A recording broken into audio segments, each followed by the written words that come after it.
Mastering the art of counter questions in English. Hello everyone. Welcome to our English language learning video. Today, we'll be focusing on a very interesting aspect of conversational English: counter questions. Counter questions are a great tool to keep the conversation going, express interest, and create engagement. Let's dive in. Counter questions are questions that we ask in response to another person's question. They are commonly used in daily conversations and can be very effective in making conversations interactive. The key to formulating a good counter question lies in the listening and understanding of the initial question. For example, if someone asks you, "Do you like pizza?" a counter question could be, "Do I like pizza? Who doesn't love a good slice? What about you? Do you prefer thin or thick crust?" While creating counter questions can add a lively dynamic to conversations, it's important to keep a few guidelines in mind. 1. Stay relevant. Your counter question should be related to the original question.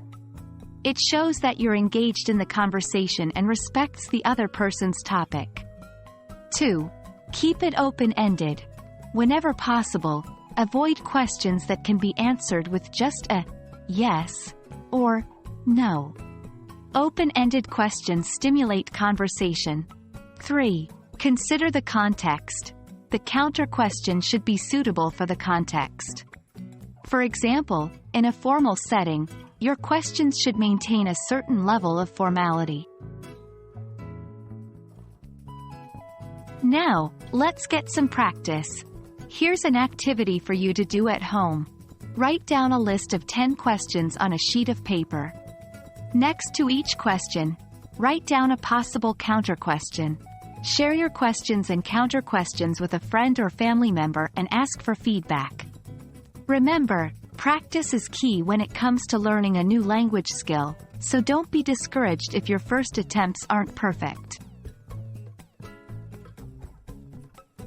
To help you get started, here are a few examples of counter questions. Original question: Do you like reading books?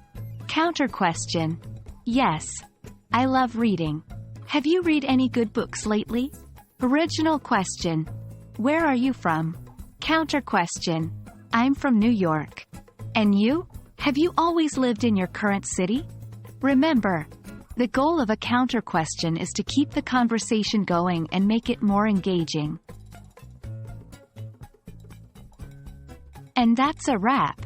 I hope this video has been helpful in understanding the concept of counter questions. The art of conversation is an essential part of language learning. So, get out there, start some conversations, and don't forget to use your new skill of forming counter questions. Thanks for joining us today, and keep practicing your English. You're doing a great job.